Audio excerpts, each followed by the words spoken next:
우리는 감사나 불평의 원인이 조건이지만 더 큰 원인은 인격임을 알고 범사에 감사하는 신앙 인격을 형성해야 합니다.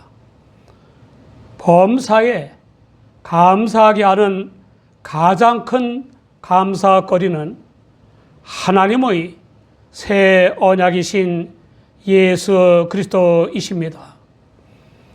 사람을 자율적 존재로 창조하신 하나님께서는 사람을 도구나 꼭두각시로 취급하지 않으시고 사람마다 고유의 삶을 살도록 자율적 존재로 대하십니다. 그 좋은 예로 하나님께서 피조물인 인간에게 약속하시는 것을 들 수 있습니다.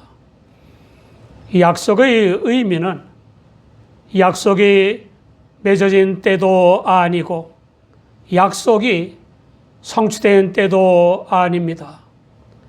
약속이 맺어진 때는 약속이 생긴 것이고 약속이 성취된 때는 약속이 폐기된 것입니다. 약속의 의미는 약속이 맺어진 때부터 약속이 성취될 때까지의 기간에 있습니다. 그 기간 내내 약속의 가치와 효력이 살아있는 것입니다. 일주일 후에 만나기로 데이트 약속을 하면 그때부터 만나는 시간까지 일주일 내내 설레는 가슴으로 입술엔 무슨 색을 칠할까? 무슨 옷을 입어야 잘 보일까? 무슨 음식을 먹을까? 무슨 대화를 할까 하는 생각을 하고 남들에게 물어보기도 합니다. 약속한 대로 데이트를 하면 그 데이트 약속은 자동적으로 폐기되는 것입니다. 2월 초에 월말에 갚는 조건으로 물건을 사고 팔기로 약속하면 약속한 때부터 약속이 성취되는 월말의 결제 직전까지 얼마든지 돈 없이 물건을 사고 팔 수 있습니다. 약속한 대로 월말에 결제를 하면 2월의 약속은 자동적으로 폐기되는 것입니다. 하나님께서는 죄와 불신앙으로 멸망당할 인류를 구원하시려고 먼저 이스라엘과 언약하셨습니다. 그런데 이스라엘의 불순종 때문에 그 언약에 흠이 생겼습니다. 그 결과 새 언약이 요구되었습니다. 그래서 그 첫 언약이 무음했더라면 둘째 것을 요구할 일이 없었다고 하는 것입니다.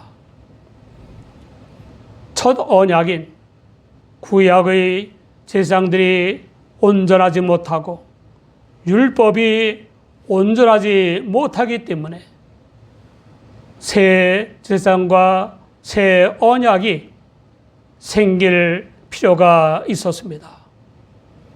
만약에 첫 언약이 구원에 있어서 흠이 없이 온전하였다면 둘째 것인 무음한 새 언약을 요구할 여지가 없었을 것입니다. 모든 인간은 다 원죄에서 예외가 되는 것도 아니고 완전 무결하지도 못하기 때문에 양심행위나 도덕행위나 종교교리 실천이나 합법행위나 금욕이나 과학지식을 비롯한 그 어떤 지식이나 이념이나 사상으로 의인이 되거나 영생 구원을 얻을 수 없습니다. 인간들의 그 모든 것은 때와 장소, 종족과 국가에 따라서 선과 악, 옳고 그름, 정의와 불의가 뒤바뀌기도 하는 심각한 문제가 있습니다. 그런 인간들 중에서 세워진 제사장들도 제사장으로서의 임무 수행이나 생활이 온전하지 못했습니다. 하나님께서 주신 율법도 의인이 되게 하거나 영생 구원을 얻게 하는 온전한 방도가 아닙니다. 양심이나 율법은 인간들에게 죄악을 가르쳐주고 구원받아야 할 죄인임을 깨우침으로써 회개하고 구원자 하나님을 믿게 하는 방도일 뿐입니다. 예수 그리스도께서 오시기 전의 이사야 1장 18절에 여호와께서 말씀하시되 오라 우리가 서로 변론하자. 너희 죄가 주홍 같을지라도 눈과 같이 희어질 것이요 진홍같이 붉을지라도 양털같이 되리라 라고 했습니다. 죄를 다 해결하고 깨끗해진 다음에 오라는 것이 아닙니다. 그냥 죄로 더러워진 그대로 오라는 것입니다. 회개하고 믿으면 하나님께서 죄를 해결해 주시고 의롭다고 인정하신다는 것입니다. 이사야 43장 11절을 보면 나 곧 나는 여호와라 나 외에 구원자가 없느니라 라고 했습니다. 물론 제사장과 율법과 선지자가 있을 때 하신 하나님의 말씀입니다. 물론 양심을 지닌 인간들에게 하신 말씀입니다. 둘째 것인 새 언약인 신약에 대해 저희를 허물하여 일렀으되 주께서 가라사대 볼지어다 날이 이르리니 내가 이스라엘 집과 유다 집으로 새 언약을 세우리라 라고 했습니다. 날이 이르리니 헬라어 헤메라의 에르콘타이는 마지막 날들이라는 뜻입니다. 이스라엘 집과 유다 집으로는 남과 북으로 분단된 유대의 두 왕국인 이스라엘과 유다를 가리키는 것입니다. 솔로몬 왕이 말년에 우상들을 숭배하고 범죄했기 때문에 그리고 그 아들 르호보암의 미련한 정책 때문에 이스라엘은 두 왕국으로 분단되었습니다. 르호보암 왕에게는 베냐민 지파와 유다 지파만이 남아서 남왕국 유다가 되었고 솔로몬 왕의 신복이었던 여로보암은 추정하는 10지파를 이끌고 북왕국 이스라엘을 세웠습니다. 두 왕국 다 우상 숭배와 죄악 때문에 북왕국 이스라엘은 아수르에게 주전 720여 년에 망하였고, 남왕국 유다는 바벨론에게 주전 586년 혹은 587년에 망했습니다. 하나님께서 그들의 조상들을 손에 잡으시고 애굽의 종살이에서 인도하여 내시던 날에 시내산에서 모세를 충보하여 유대와 언약하셨습니다. 그런데 그들과 후손들인 남왕국 유다와 북왕국 이스라엘이 하나님의 언약 안에 머물러 살지 않았으므로 하나님께서 돌아보지 않으신 것입니다. 하나님께서 유대와 세우신 옛 언약인 율법이 실패로 끝난 것입니다. 하나님이 아니라 유대가 언약을 다반사로 깨뜨린 것입니다.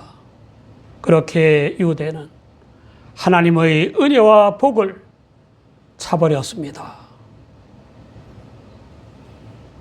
새 언약의 헬라어 디아테켄 카이네는 시간적인 의무의 새 언약이 아니라 질적인 의무의 새 언약입니다.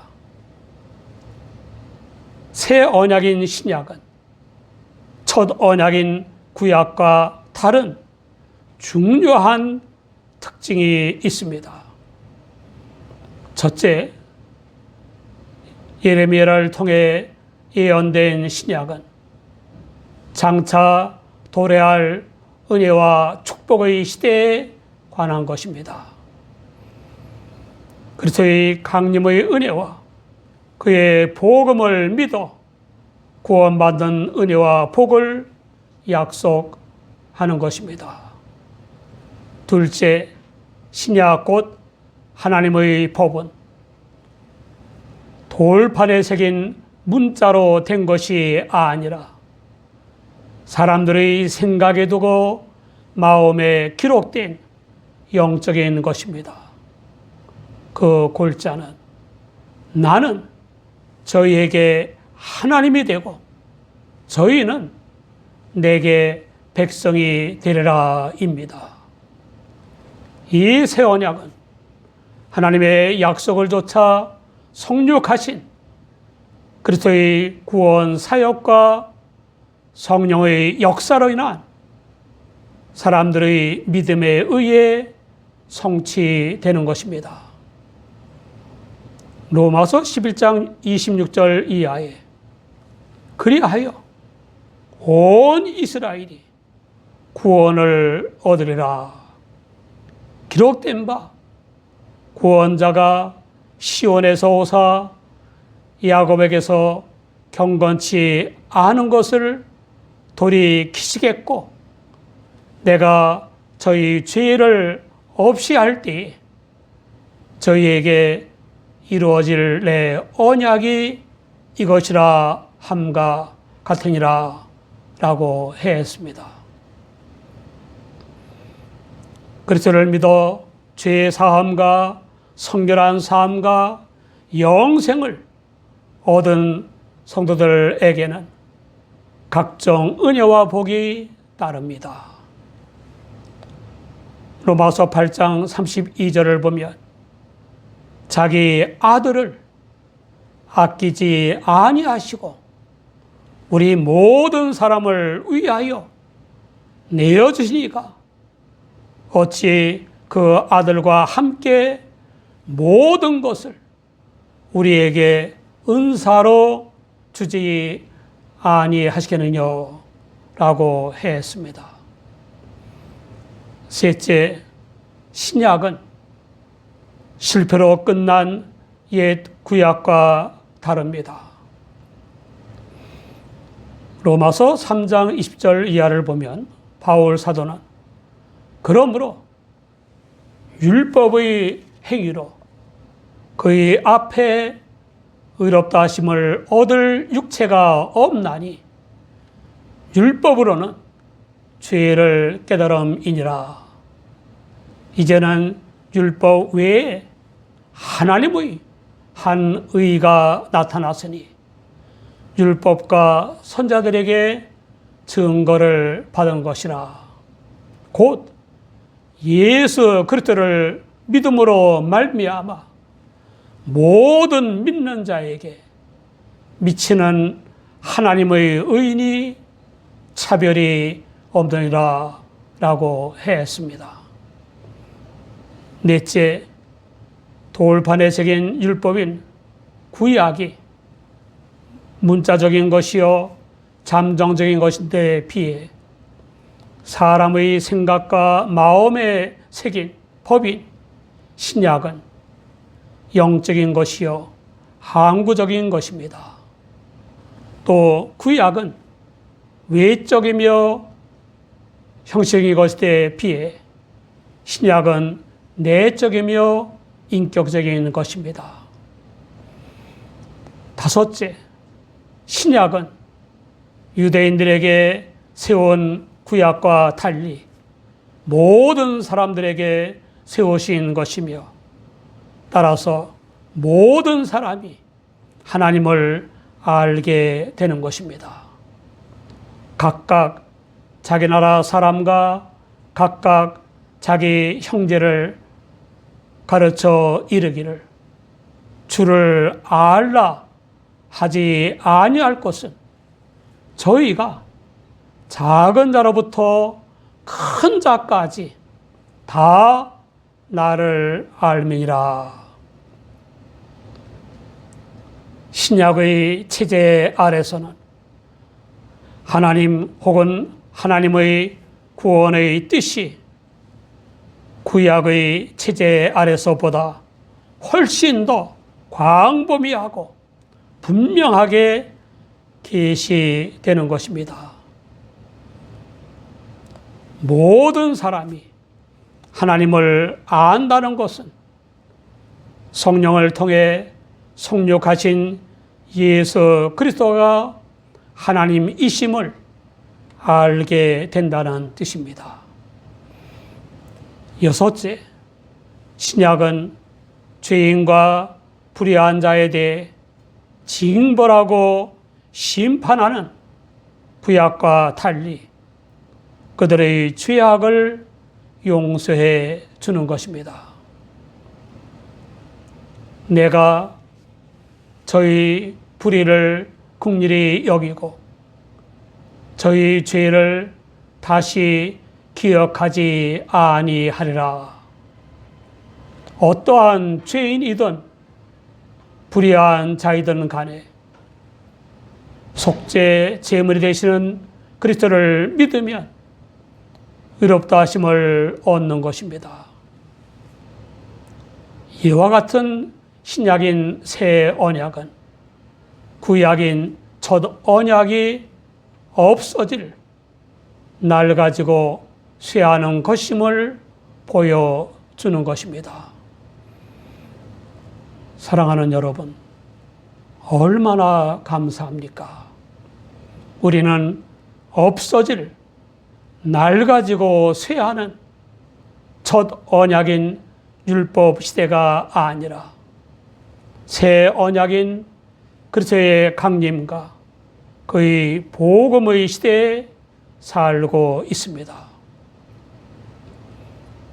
우리는 이미 성령의 역사로 그리스도 예수를 믿음으로 말미암아 의롭다 하심을 얻었고 그리스도 안에서 성령을 좇아 하나님의 새 언약인 복음을 정신과 마음속에 새기고 순종하며 사는 하나님의 백성이 되었습니다.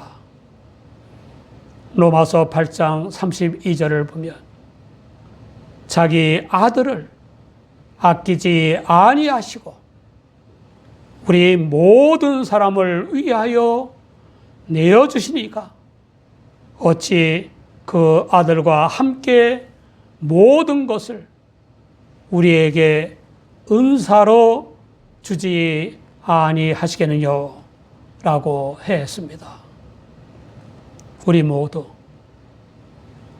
약속된 영생의 복을 누릴 천국에 들어가기까지 히브리서 4장 16절의 말씀처럼 긍휼하심을 받고 때를 따라 돕는 은혜를 얻기 위하여 은혜의 보좌 앞에 담대히 나아가시기 바랍니다.